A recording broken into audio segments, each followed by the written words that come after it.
Castle Strike. It's not on Steam, it's not on GOG. If you search for it online, you'll soon find yourself sailing the 7 seas. And its Wikipedia page is a barren wasteland. This game takes Stronghold's wall mechanics and mixes them with siege weapons that function more like crude artillery in Men of War, where soldiers have to man catapults and trebuchets to use them effectively. Castle Strike is far from perfect, but it doesn't deserve to be forgotten in the dustbin of history. Released in 2003, Castle Strike was a medieval real-time strategy game that never got much mainstream attention. The company behind it was called Databaker. This German publisher was an odd one. They started in 1980s, mainly known for software, computer books, and office utilities. But somewhere along the way, they decided to dip their toes into game publishing. They weren't exactly known for blockbuster hits, mostly churning out inferior versions of more popular games, and Castle Strike was one of them. It took inspiration from Stronghold, but get this, it came out before Stronghold 2. This was 3D Stronghold before Stronghold did it themselves. And I'm not making that up, reviews at the time made the same comparisons. It wasn't a one-on-one ripoff, but it clearly borrowed Stronghold's wall-building mechanics while trying to mix in an economy system more reminiscent of the Age of series. But Databaker couldn't keep up with the evolving gaming landscape. By 2014, they shut down entirely, ending an era of quirky mid-tier releases. With that, Castle Strike has slipped even further into obscurity, but its developer is a different story. While Castle Strike was published by Databaker, the real talent behind it was Related Designs. If that name sounds familiar, it's because they went on to do one thing: Anno series. After Castle Strike, they co-developed Anno 1701, Anno 1404, and Anno 2070 with Ubisoft. By 2013, Related Designs was fully absorbed into Ubisoft Blue Byte, the studio behind The Settlers. They continued working on Anno and played a major role in Anno 2205 and Anno 1800. So while Castle Strike may not have been a massive hit, its tiny DNA lived on through Anno games. When you first open the game, you're greeted by a menu that looks suspiciously like Warcraft 3. Even the chains are there. Digging into the graphics settings, you'll quickly find that the game is locked to certain resolutions. But after tinkering with the settings file in the game's folder, I found an INI file where I manually set it to 1440p. You may also run into another problem: a hidden mouse pointer. To fix this, you should turn on hardware mouse support. And then there's the crashing issue, which I couldn't fix. It may happen mid-game randomly, so the only way to mitigate it is to save frequently. With that out of the way, let's fire up the campaign and see what this game is all about. You want a profile name, huh? Pretty Ermacht. I guess that means might? It's a German game after all, I have to get into character. Tutorial 1. Bear Hunt. See this loading screen? This was my shit back in the day. Loading screens were just cooler in the 2000s. It was August in the year 1345. Thorvald von Rabenhorst bid farewell to his father, Duke Hagen, to go hunting in the family forests. Hagen reminded his only son and heir to proceed with care. Rumors were circulating about poachers lurking in the forests, who, it was said, apparently did not draw the line at murder. Poachers and bears. Not bad for a first level, huh? After some insultingly basic tutorial, Thorvald, our hero unit, and our soldiers are sent to render poachers harmless and take a bear out of circulation. Of course, that terrible localization, just what you'd expect from a classic old game. They were barely able to save that unhappy man. After getting all the poachers and taking out that bear out of circulation, our mission is complete. Playing through this tutorial, you'll notice some differences in the battle system compared to other RTS games. Your characters have a stamina bar. Double-clicking anywhere makes them run, but it drains stamina. Otherwise, the game so far plays like a standard RTS. Left-click to select units, right-click to command them. Simple enough. On to the second tutorial. The Duke Remembers. For many years, the Rabenhorst fortress had been towering proudly over the family lands. No enemy had ever succeeded in overcoming its strong walls. Long ago, when Hagen was still young and the land still wild and untamed. This place was only a clearing in the forest, where the Duke and his loyal subjects decided to site their castle. These story bits introduce the settings, but not being able to overcome Ravenhorst's walls part, that's definitely foreshadowing. Here we learn the basics of base building, and also gets introduced to serfs. There are builders and gatherers basically. The cool thing about this game's serf system is that it can be automated. Through this menu, you can send idle serfs back to work, either for construction and repairs or gathering resources, which you can trick using this triangle thing. Your resources are wood, iron, and stone. Those are the ones you gather directly. Gold, on the other hand, comes from taxing your serfs. The more serfs you have, the more gold you get per second. You can also trick the tax rate using this bar. The higher the tax, the slower your serfs work, and vice versa. This tax system feels more like Stronghold than the Age of Empires series, which I admire. It feels like the game tried to marry the two. But getting more serfs or any unit comes at a cost. Like any RTS game, you have a population cap, which you can increase by constructing buildings. The cool part, any building adds to your cap, unlike other similar games that have a dedicated house for that. It's refreshing to see every structure can be useful in some way. Sounds amazing, right? Well, don't be fooled. There's not much freedom in choosing what to build first. Most buildings require other buildings to unlock them. Also, you can't construct the same building twice, which is a huge bummer. One other interesting thing is how castle and village structures are separate. Castle buildings go around your keep, where you can later build walls, but village buildings have to be placed outside in the woods. After messing around with the game's systems, it's finally time to build a wall. You pre-plan the wall layouts, then click build to raise it all at once. It's a neat idea, but clunky in execution. The limited space around your castle doesn't help either. After finishing the wall, the game lets us build the barracks and the bowmaker's hut. We can now train units, with a twist. There's a clean menu for creating units, so you don't need to select the building itself. The same goes for constructing buildings. Castle and village buildings are neatly organized in separate tabs. To this day, I haven't seen an RTS game with a menu like this. It feels inspired by Stronghold, but better organized, at least in this game's context. Speaking of Stronghold, you can put units on walls. If you upgrade them first, that is. After setting up my wall and placing archers on top, the enemy attacks. From the opposite side, thanks game. Thanks for not specifying where the attack would happen in your own freaking tutorial. Now for the final tutorial, the first steps are the hardest. This mission introduces the game's main gimmick, formation. Select your hero with other units lets you raise a banner, forming a squad. A cool effect plays and they become a single unit. Besides the formation itself, they also gain two buffs. One from the hero, for example Thorvald gives 50% more HP to all units under the banner, and another from the formation type. Formation 1 gives 40% extra damage, Formation 2 gives 40% extra hit points, and the third one gives extra movement speed and stamina.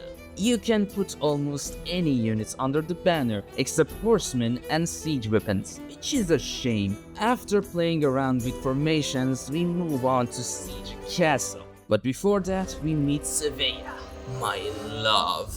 Svea, Thorvald's sister, proudly wished her brother luck at his first maneuvers. If she had not had her own duties and obligations, she would have followed him immediately into the battles awaiting him.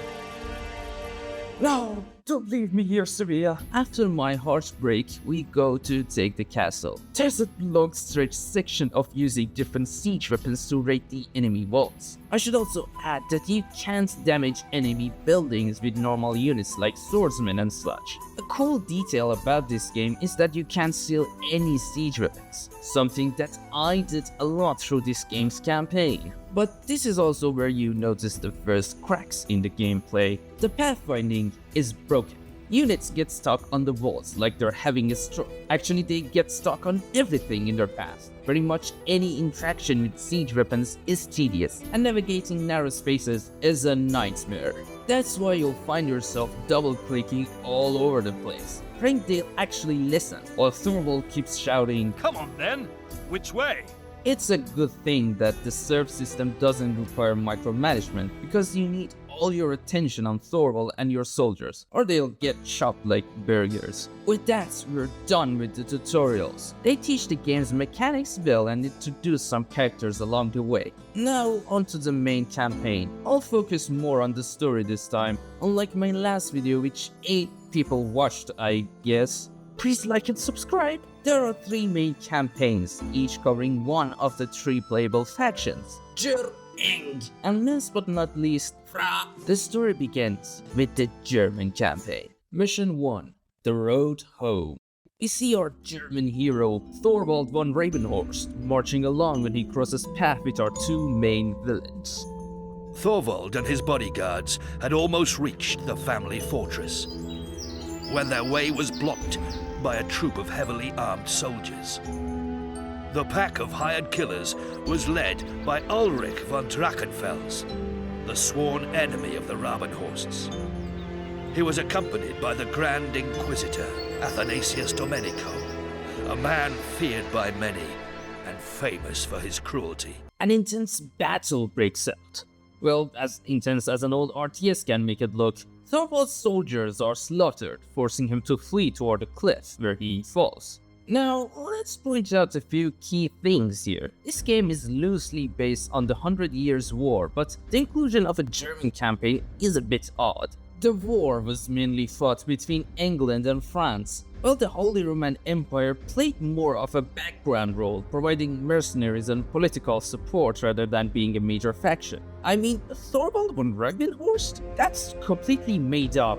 He's not based on any historical knight as far as I can tell. His name is literally on a drink brand nowadays. Maybe he's based on Siegfried, a German folklore hero, but that's a stretch. The same goes for Ulrich von Drachenfels and Athanasius Domenico, both entirely fictional. Drachenfels sounds straight out of fantasy. His last name literally means Dragon Rock, which, fun fact, is an actual hill in Germany. But hey, the game was made in Germany, so they probably just wanted to throw in their own side for good measure. One other thing to mention is the voice acting, or well, the lack of it. The game doesn't have any, aside from the narrator. The cutscenes are all in third-person narration, and any other voice acting is limited to mid-gameplay dialogue. After Barbie Boy wakes up from his fall, we get our first objective: cut through the nearby village to get to Rabenhorst. Now, I speak broken English, but even I know this doesn't mean passing through a village. And no, we're not slaughtering any villagers here.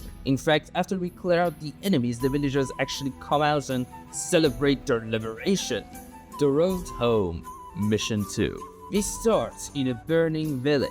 Many people have died here, and our dear Barbie boy Thorvald is completely lost in his own fantasies. Thorvald knew that the men of the village and the surviving soldiers would fight with him to the death. Knowing he had such courageous warriors at his side brought some confidence back into his dark thoughts. I mean, I would even know that. And what does bringing confidence in his dark thoughts even mean? Anyway, we have to find a secret passage to Ravenhorst Castle in this mission. Along the way, we meet a soldier who's thrilled to see us and tells us our men are being held captive and tortured to reveal the castle's hidden roots. And here's one of the surprisingly good things about this game. The campaign actually integrates its story into gameplay. The missions aren't just copy-paste objectives. A bit further in, we see an enemy soldier actively attacking a few serfs who are standing in as our captive soldiers. If we reach them in time, any survivors transform into spearmen. It's a nice touch. Small but interesting gameplay moments like this keeps Castle Strike from feeling repetitive. Some critics even compared its campaign to Warcraft 3, which is a bit too generous but not entirely wrong. Further down the road, we find a guy trying to alert his allies about our arrival, unless we cut him down in time. There's also a full enemy army blocking our path, but we can lure them away by setting fire to an ammunition crate. These moments, though scripted, have variety, and honestly most RTS games don't go this far with mission design. After all that effort to stay undetected, a maid blows our cover.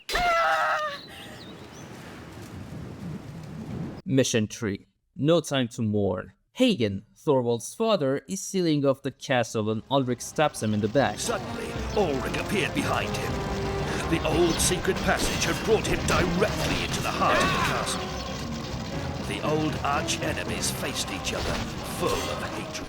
As Hagen collapses, his death voice clip plays a little too early. Guess he's already dead before he dies. We get a dramatic close-up of Barbie boy struggling to hold back his tears. He's really trying. And to make things worse, Sevilla gets captured? No! I will save you, Sevilla. Then to top it all off, Thorvald, our hero, showcases the wonderful pathfinding in the cutscene itself. This mission starts inside the burning castle. We have limited time to salvage what we can before everything goes up in flames. It's actually a cool setup for a mission. After building an army and capturing some enemy siege weapons, I lost because Thorvald charged in like a maniac and died. From here on, the game doesn't mess around. I restarted, built a bigger army, and learned to avoid anti-infantry siege weapons at all costs. After winning, we get a cutscene, except this time the narrator is silent. I don't know if this was a bug or not, but it was indeed a bitter victory. Svea. Alone in enemy territory. Mission 4. This is a sneaking mission. Yeah, you heard me right. We have to infiltrate enemy territory and reach Brother Joseph. Enemies even have a visible line of sight we need to avoid, or we can take them out from behind. While sneaking though, we come across the poorest part of town where the plague raged. Thorvald saw Randolph, a crazy old beggar he had met before. For a sack of coins, Randolph promised to bring him to Brother Joseph. It seemed to Thorvald that the old man enjoyed setting his own life on the line. Poor Randolph is used as bait to distract the guards long enough for us to slip past. See, we're at mission 4 and the game is still introducing fresh mechanics. After dying a few times and reloading, I finally reached Brother Joseph. Brother Joseph had already heard about the tragedy that had befallen House Rabenhorst. In discussions with emissaries from the Inquisition, he had found out that Svea was to die as a witch by being burned at the stake. No, not my Sevilla. We must stop this Ulrich guy.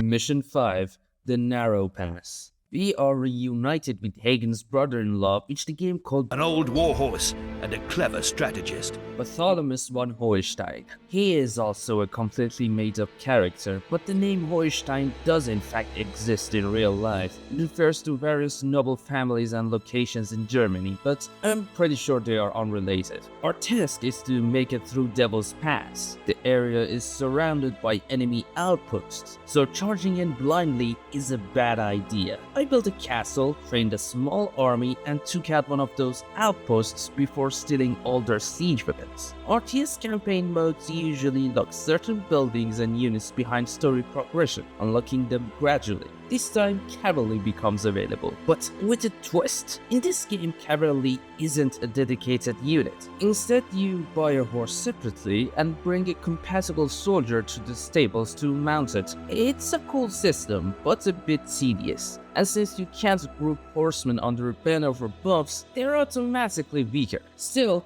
they're incredibly fast and great for scouting. They help me clear some pests blocking my way. After causing enough chaos, I slipped behind enemy walls and passed through Devil's Pass. Mission 6. Saving Svea.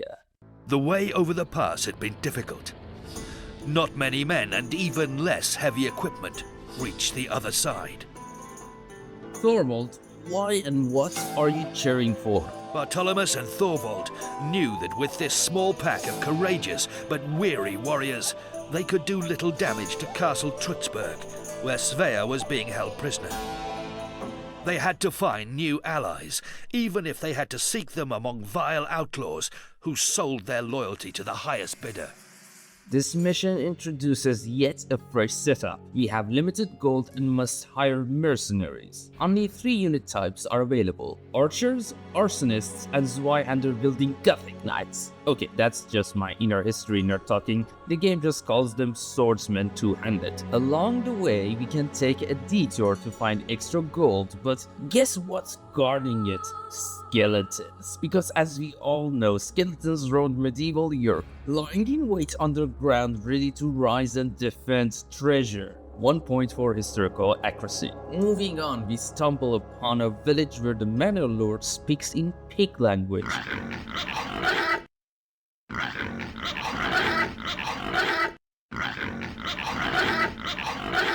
A poor farmer reported that a nearby manor lord was squeezing taxes out of the populace on his own authority.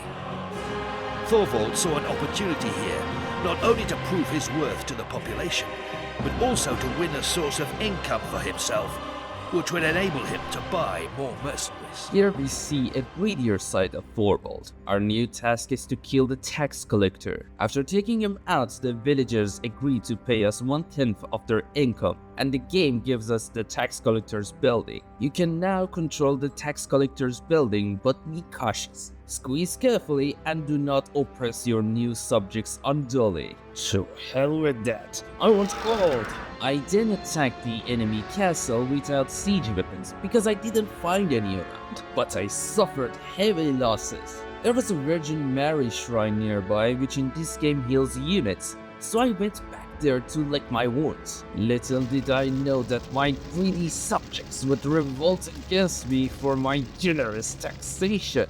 The tax collector's building was in flames. My villagers turned against me and I had no source without the fire. Choices and consequences. This game is getting very creative with its scenarios. I found another mercenary camp nearby that sold sappers. Spelled wrong, by the way. With what little money I had left, I bought enough to destroy the enemy gates. That's their job. Dig tunnels and bring down gates. Just like Stronghold. After a bloody battle, I finally saved Sevilla. She's finally home.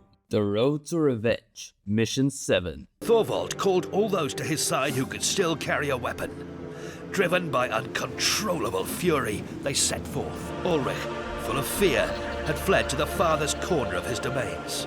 To reach him, the Avengers would have to battle their way through many obstacles. Many obstacles, huh? On the way, we pass yet another village. The village master inside looks suspiciously like the tax collector from before. He offers us 2 lancers, the game's elite cavalry, and in exchange asks us to retrieve 4 wooden carts so he can build us a siege weapon. This is a side quest, or as the game calls it, sub-quest. It's completely optional, but I didn't realize that at first. I thought I was collecting one of the cards, but I was actually attacking the enemy's main castle, and I won. Easily. Ulrich was so shocked by my unintentional speedrun that he just stood there, like he had a stroke or something. With no cutscenes to wrap things up, Mission 7 ended abruptly. Only in the next mission do we find out what actually happened. At the end of the road, Mission 8. Ulrich ran away, but this time it's the end of the line. This mission shakes things up again. We can build a castle, but there's no suitable land for a village. No mines for stone or iron ore. The only way forward is to destroy one of the enemy outposts and seize their mines. It's a tough mission that requires careful planning, or you'll be screwed. By now, every unit and building in the game is unlocked, so let's do a quick rundown of the roster. Most RTS games follow a rock-paper-scissors foundation. Age of Mythology, for example, has infantry beating cavalry, cavalry beating archers, and archers beating infantry. This simple system is the backbone of the gameplay, and game build their gimmicks and extra mechanics on top of it. Age of Mythology introduces myth units, which break the system by beating every human unit, but then balances them with hero units that counter them. Though heroes aren't efficient against the standard units. The rock-paper-scissors system exists in Castle Strike 2. Spearmen counter horsemen, archers are good against slow units, and shielded units, Germany's swordsmen in this case, perform well in a melee and resist arrows. Horsemen, meanwhile, are strong against everything except spearmen. These universal unit types form the core of the gameplay across all 3 factions in the game. But building upon this foundation, we have scouts for example, that are weak in combat but have high stamina and speed, making them great for reconnaissance. Aside from regular spearmen, there are also pikemen with better armor. Your spearmen basically act as a more durable version of scouts but with less range. There's also more variety in ranged units. Archers are faster, while crossbowmen are slower but stronger. Archers can also set buildings on fire with flaming arrows. And then there are gunners, who are frankly one of the most broken units in the game, in addition to some special units shared by all factions like lancers, monks and arsonists. Each faction also has unique units. Since we're playing as the Germans, we get access to two-handed swordsmen, which are their best melee unit. Each faction also has its own siege weapons. While many are just reskins with the same properties, some have completely unique mechanics. To top it off, the game has unit upgrades via the blacksmith building. Unlike many RTS games where upgrades just change stats, here they actually alter a unit's appearance, giving them new armor or even transforming them completely, like turning pikemen into halberdiers. And by transforming, I mean it. Some of these upgrades completely change their properties. But enough of boring school lecture from old Buri. Don't run away from my video, we've got a castle to burn. After building the Germany's special siege weapon, a big f***ing cannon, I destroyed the walls of Ulrich's castle and closed his eyes forever. Thorvald starts slashing ghosts, then the narrator continues. The arch-enemy had been destroyed, the insult had been repaid, and Hagen's death avenged. But Thorvald knew that he and all his followers would not be allowed to live in peace for long. Svea, meanwhile, had her own troubles. Long before Ulrich's attack and her kidnapping, she had been promised in marriage to an English nobleman she had never laid eyes on. What? Svea? You are engaged with some English noble? With Svea slipping away from me again, the German campaign comes to an end. So far, the game has had solid mission design. Don't get me wrong, the AI is completely broken, but I had a lot of fun. Something I wouldn't say for the English campaign. English campaign. Mission 1. Noblesse oblige. Ah, Svea, my love. You're on the loading screen now. It is the year of our Lord, 1346. The sudden death of his father brought young Count Geoffrey, called Geoffrey the Calm, to unforeseen power and responsibility. But intrigues over the legitimacy of the French king had stirred up unrest in Geoffrey's realm as well. And so it came to pass that Geoffrey and his counsellor, the Jesuit brother Raphael, set forth to explore his lands. As the narrator explains, we'll be playing as Geoffrey the Calm, yet another completely made-up character for this game. This is the face that's supposed to marry my Svea. This mission changes the formula once again with a different approach, or rather 4 different objectives that we can take them in any order. First one, going north. I had to stop the plague by massacring any lepers on the way. I don't know why this game treats sick people as zombies. Second, going south. You are insulting my intelligence! Geoffrey's heart almost broke at the sight of the village's devastation. Something had to be done here. Oh yeah, Geoffrey's totally not calm anymore. We have a village in flames and curiously there's only boars roaming around in the fire as our enemies. I mean, did they set the fire? Anyway, we rebuild the place and that's mission complete. Next, going east. Lawless men had overrun the village, carrying off all the women. When Geoffrey and brother Raphael appeared at the scene of the crime, the few men left who were capable of picking up a weapon were arming themselves to go fight for the captives' liberation. We get 8 husbands to save 8 wives, but for some reason I lost 7 husbands on the way, mostly to despair. In the end, one guy survived with 8 wives. Take that how you will, weeps. And finally, the West. Here we have the worst mission type in the game, waiting. We have to hold off fresh soldiers for 10 minutes. This kills any momentum in the game. You get no rewards for playing the game better. You're going to waste that 10 minutes anyway. Mission 2. The first encounter. The people had been pacified. Their support for Geoffrey had been secured. Ah, yes, pacified. by slaying boars and executing the sick. An army of Frenchmen loyal to their king had appeared out of nowhere and surrounded the small English castle. Not only was Geoffrey in danger of being stormed by the French royalists, he also feared for the life of his future bride, who was already making her way to the castle. The cutscene makes it clear we have to wait for the bride. Another waiting game, but now it's twice as long, 20 minutes. You see the trend here? Before my dear surveyor arrived, I did my best to wipe out enemy forces. I even found their spawn points and ambushed them before they knew what hit them. But I overlooked something. Surveyor didn't take the safe path I cleared. At first, I thought she's just going to face some French troops and she can handle it. Then I saw what she actually ran into. Another bear. Svea's beauty caught his eye immediately. That would make it easier for him to enter into the bond of holy wedlock with this stranger. Mission 3. Rocky Road to Wedded Bliss. Geoffrey insisted on making the wedding legal as quickly as possible. Why? Why am I being forced to suffer through this? The goal is simple. Escort those two lovers to the chapel in the south. Nothing too remarkable here, aside from more bears and the fact that we're basically navigating a maze. But there was one heartbreaking side quest. A grieving woman finds her husband's body, burned to the bone.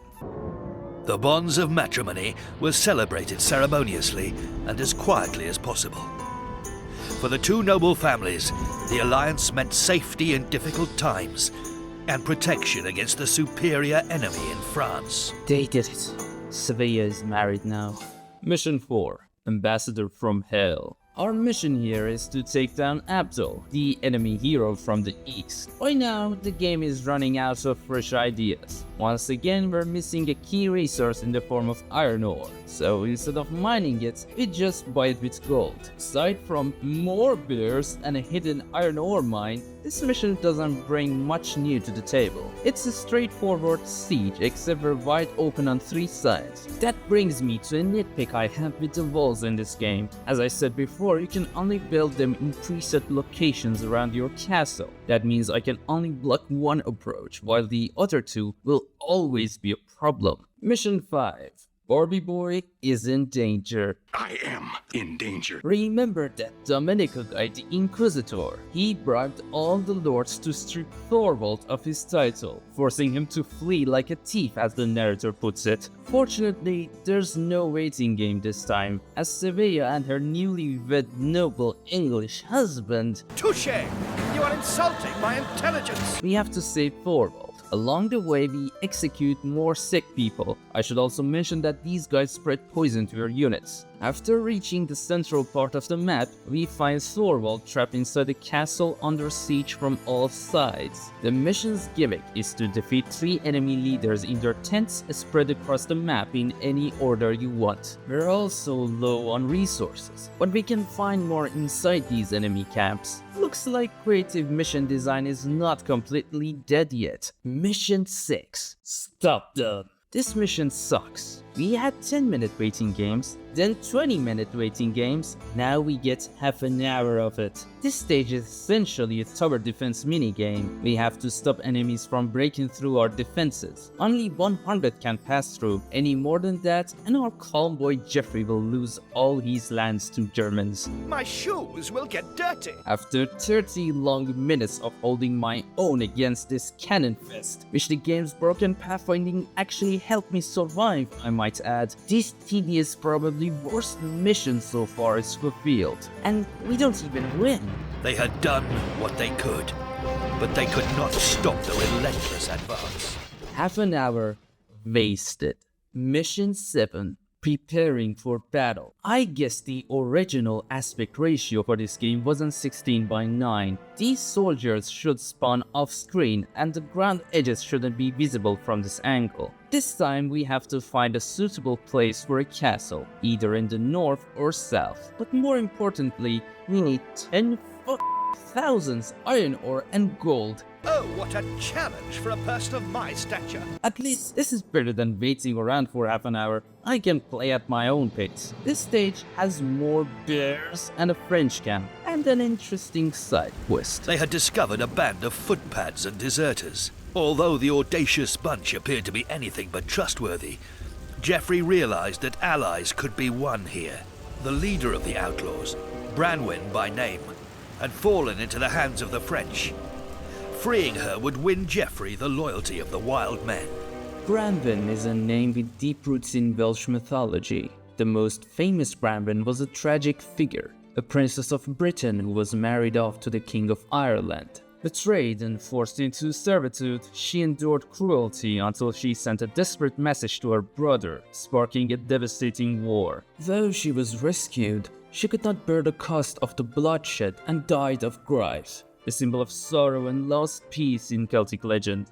In Castle Strike, she is just an outlaw leader. Branwen's location is a bit out of the way, especially if you choose to build your castle in the north. Not being able to build fire bases is another huge flaw in this game. Why can't I build barracks near this place? My soldiers will lose stamina midway if I set a waypoint here. Rescuing Branwen and reuniting her with her outlaw gang unlocks all units for the English faction. Outlaws and longbowmen are their unique units. Outlaws are mid-tier units that can hide in trees, and longbowmen are a better version of archers with ridiculous range. I also got access to their biggest siege weapon, a giant ballista. The animation on these siege weapons is some of the best among all RTS games ever made. Mission 8. Battle at Crecy.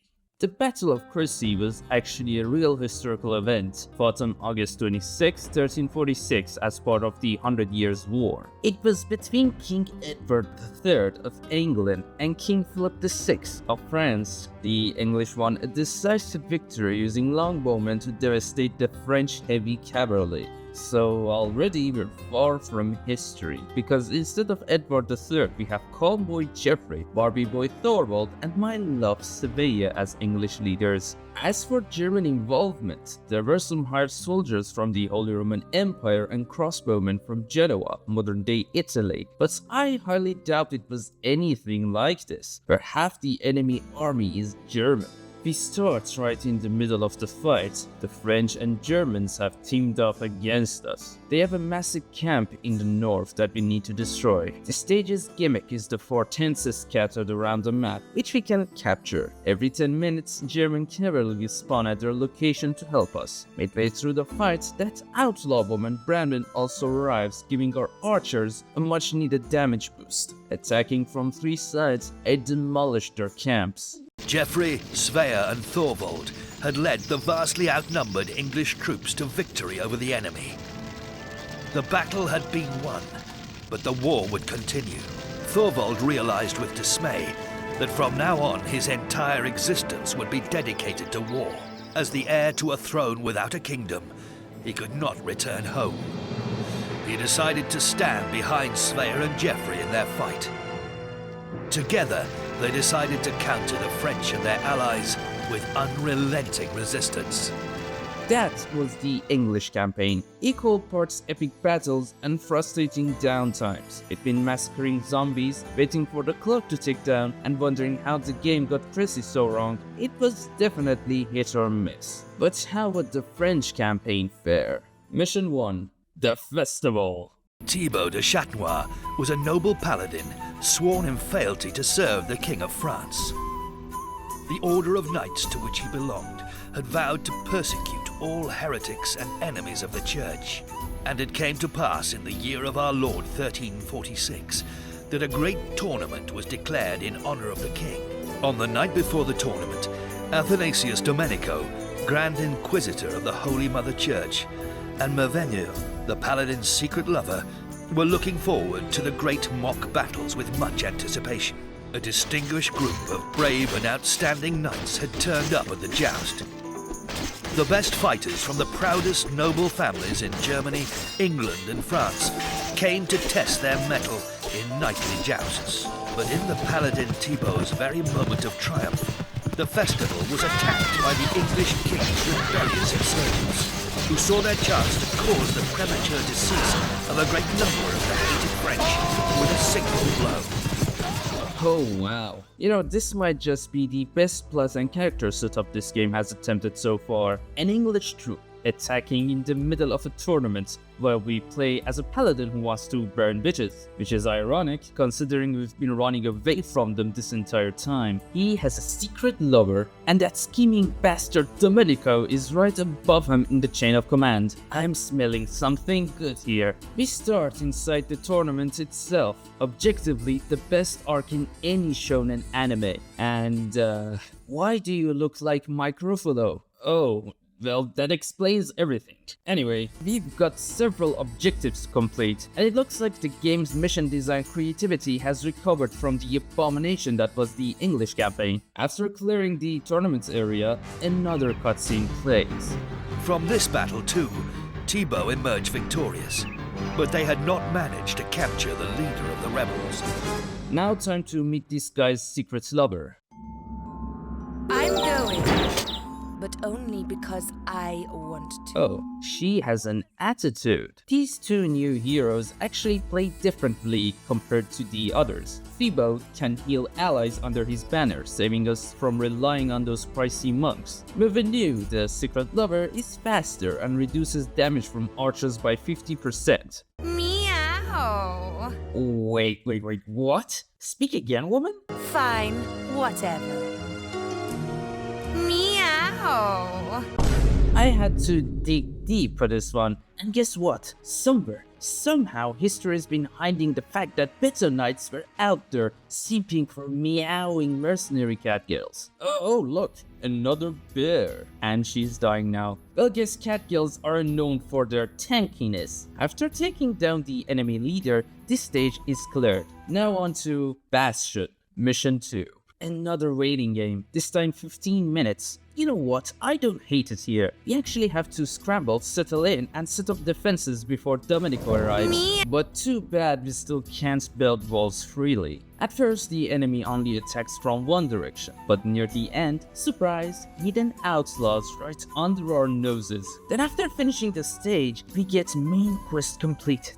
Hold on, for 17 missions straight, we got main quest fulfilled. What happened here? Did someone finally correct the translation but decided, fixing the rest is too much work? Oh boy. Anyway. Smoke still hung over the battlefield as Athanasius appeared with his elite soldiers. With fury, the Inquisitor ordered that the rebels be ruthlessly chased down. Useless old man, always chasing rebels. I just hope my Sevilla makes it out in one piece. Mission 3. Old Acquaintances. Burned down castles and ruins seem to be the theme of the French campaign. We're given a rundown outpost with buildings on fire, and once again we have limited time to salvage what we can before the enemy comes knocking. They'll attack from both sides, but we can weaken them by taking out a nearby camp they use to transport resources. This mission also introduces underground passages, and to reach the enemy leader's hideout, we have to go through them.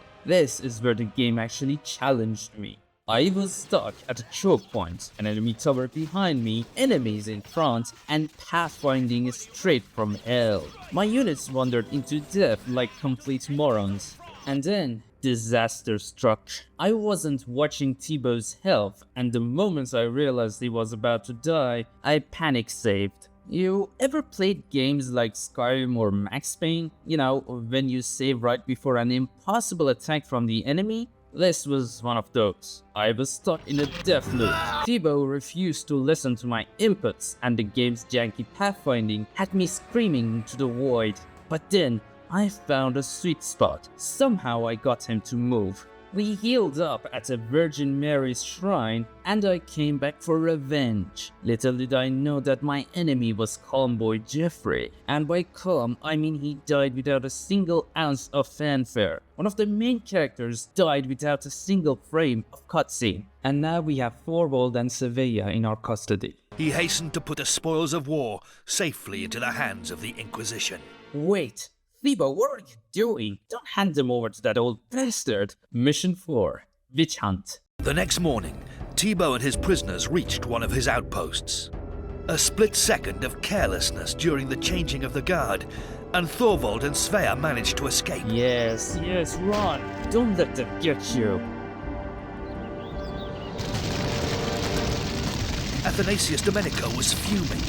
Svea and Thorvald, the heirs of old Hagen von Ravenhorst, had escaped his clutches again.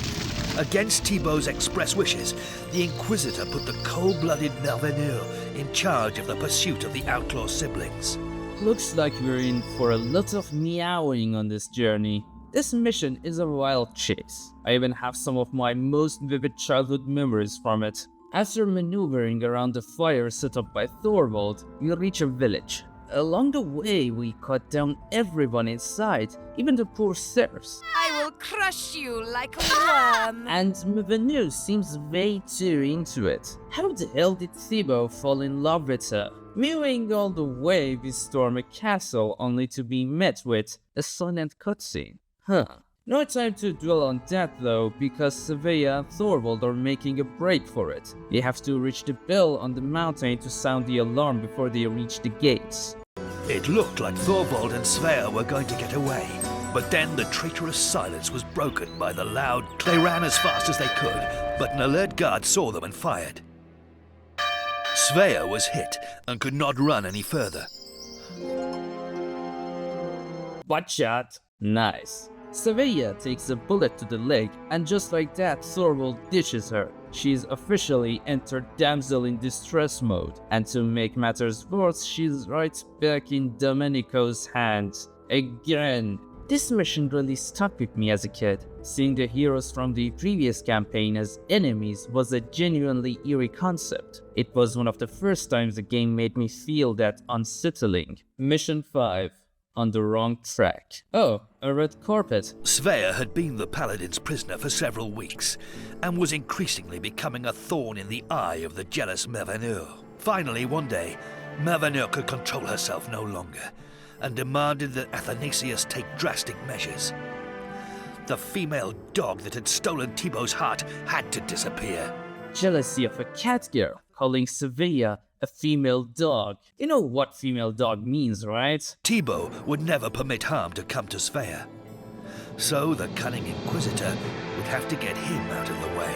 Evil forces were at work in a neighboring province, and so Athanasius sent Thibaut on a journey with no return ticket, in order to enable him to finally burn Svea as a witch in Thibaut's absence. Damn, that got dark real fast. Merveneur wants Svea gone. Thibaut might have a thing for her, and Domenico is seizing the moment to take them both out. Man, if this game had voice acting, the dialogue would be comedy gold. For this mission, we control Thibaut and his squad of paladins, the elite soldiers of France. Besides battling zombies, wolves, and skeletons, we also have to hunt down a witch. We get turned into pigs. Where have I seen this before? Oh yeah, Age of Mythology. They even got the helpless pigs and battling boars right. Nice touch. To break the spell, we have to reach the Virgin Mary's shrine nearby. Sounds easy, right? Well, bears. Finally, they had managed to defeat the Wicked Witch. She tried one last time to cast a spell over Thibaut and his men. But Brother Lenoir was ready. With God's help, he succeeded in thwarting the curse and bouncing it back at the witch. God's help?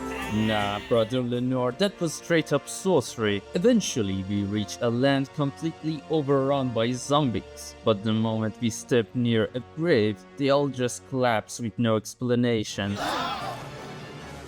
We find ourselves in yet another ruined castle, which apparently holds the secret to this land's destruction. After slicing through tons of skeletons, one of which was dual-wielding swords, we finally complete the quest. It was done. Thibaut had defeated the witch, the plague, and the living dead. The lands behind the wall of mountains could bloom and grow green again.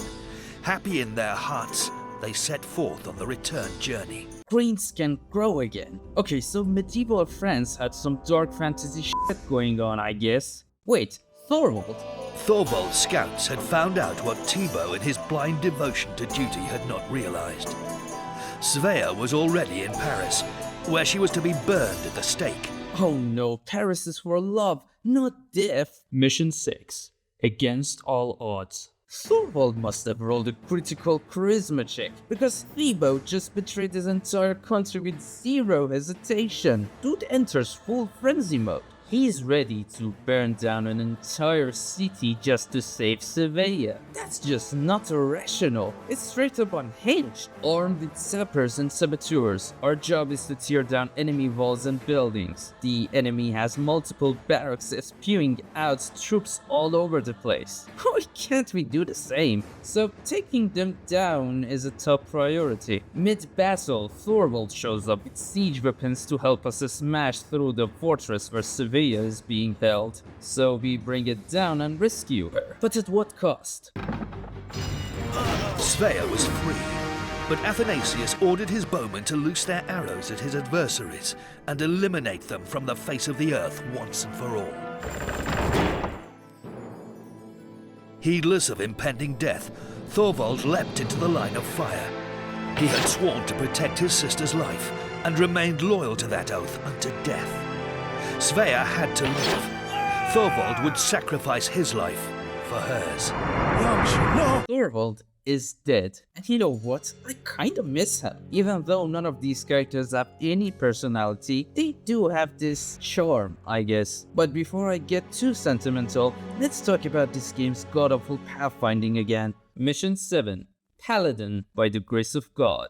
During Thibaut's absence, the cunning Inquisitor had not remained idle. He had acquired the Paladin's land in one fell blow by persuading the heads of the church that Thibaut had died, fulfilling his duty. The betrayed knight was determined to succeed at any cost. When he found out that Merveneur had meanwhile wholeheartedly joined the Inquisitor's side, his wrath waxed even greater. Freeing Svea had shown him how blind obedience had nearly cost him that which was nearest and dearest to him. Together, they set about crushing Athanasius, that false snake. False snake? How can someone be a false snake? That's like calling someone a counterfeit liar. Anyway, now we have Mervenue against us as well. This is probably the hardest mission in the game. You have to capture 4 village spots, each holding a key resource, then defend them long enough to build an army and take down poor Catgirl. It was a long bloody battle, but hey, at least I got to see the French giant trebuchet, so that's something. Killing Mervenue doesn't trigger any cutscene. She dies just like Jeffrey, without fanfare. The game just writes her off as a villain. No moments of reflection, no tragic backstory, not even one last dramatic. Meow. Such a waste. Mission 8. Armageddon. The hour of truth was at hand. Athanasius had been forced to learn that all the power and influence on Earth were naught against the fury of Thibaut. He barricaded himself in Thibaut's dungeon. Dungeon? Let me see. A massive inner tower in a medieval castle. I guess I learned a new word today. Thanks, Castle Strike. Now it was kill or be killed. Gathering all his henchmen around him, the Inquisitor awaited his fate. Meanwhile, Thibaut took up his positions for the final battle. This is it. Our final battle. It's just as brutal as the last one, but at least this time we don't have to worry about resources. Hitting the enemy village early even earned me some free siege weapons. But breaking into enemy's castle is a whole different story. Cannons and gunners are everywhere, and as I've mentioned before, guns in this game are completely busted. Still, I pushed through until suddenly Thibaut died. Okay, let's just reload. He died again? Hold on a second. My man, are you rocking an LMG or something? The f is this? Anyway, after barely surviving that bullet hell, I finally take down Domenico, and then we get hit with the final cutscene. The Inquisitor was captured and burned like a warlock at the stake. And so he suffered the fate that he himself had imposed on so many innocent people. Justice had been served. Thibaut and Svea were wed immediately. What? They just got married? Right after burning a guy alive? What kind of honeymoon is this? The two would fight many more battles before finally finding their peace at an advanced age. But that is another story, to be told another time.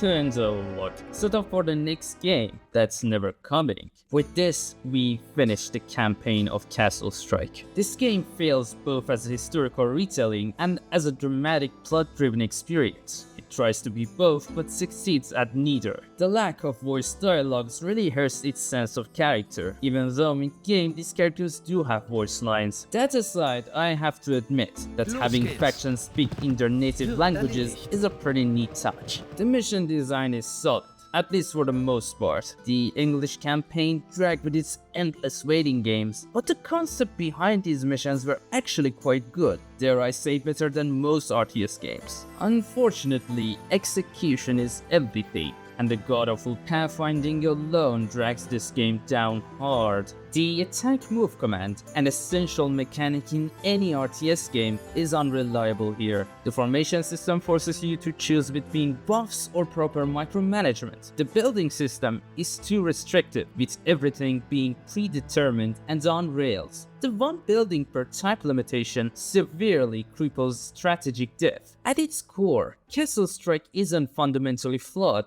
It's just held back by technical limitations. If the AI weren't brain dead and players had more freedom in base building, this game could have been so much more. Even back in the day, critics called out the weak AI, and the same applies to the story. If the game had full voice acting, it wouldn't have fixed the bad writing, but it would have made it a whole lot more memorable. The presentation is definitely low budget, but somehow the graphics have a surprising charm. Most RTS games don't let you zoom this far into your unit's faces, and Castle Strike deserves credit for that. The lighting in some stages is also surprisingly effective, doing more to set the story's tone than the actual dialogue. One standout moment is escorting Sevilla's Jeffrey. The warm, saturated colors make the whole situation feel tense without needing a single spoken line. The UI prioritizes style over function, playing with your eyes rather than guiding your mind. I especially love the stone wall rails around the letterboxes during cutscenes. Like I mentioned in my Chaos Legion video, game in the 2000s really cared about UI aesthetics, making them unique and immersive. Nowadays, UIs are mostly flat colors and minimalist designs in the name of accessibility and readability. And while that's understandable, I can't help but miss this era's creativity. Then there's the soundtrack, probably the best part of this game. It perfectly captures the medieval atmosphere, and the peaceful background music while building castles is so comforting. Aside from the campaign, we have skirmish mode, which is where the most people spend their time in RTS games back in the day. There's deathmatch, capture castle keep, and capture the virgin. Yeah, they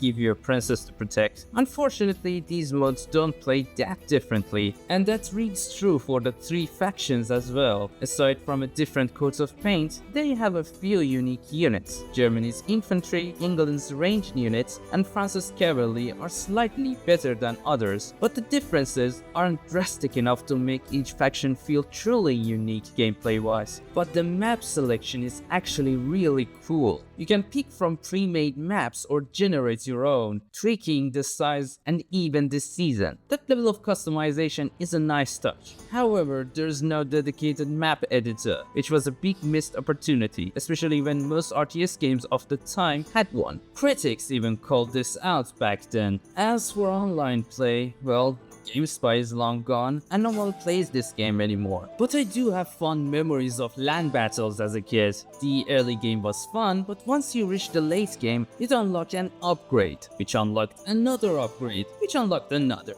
and most of them just increased unit limits or added a few more troops to train. With all the game's inherent limitations, late game battles became a slog. Overall, Castle Strike is deeply flawed, but not in a way that makes you hate it. Initially, I wanted to rank this as trash taste, but I can't. It actually has some good ideas. It just suffers from technical problems rather than core design flaws. It's junk food.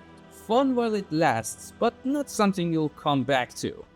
Thank you for watching this video. If you liked it, please consider leaving a thumbs up, or better yet, subscribing. I have another video if you're interested, so go ahead and check that out if you crave more content. As for me, I'm off to start working on my next video. Still, I haven't figured out how to end these, so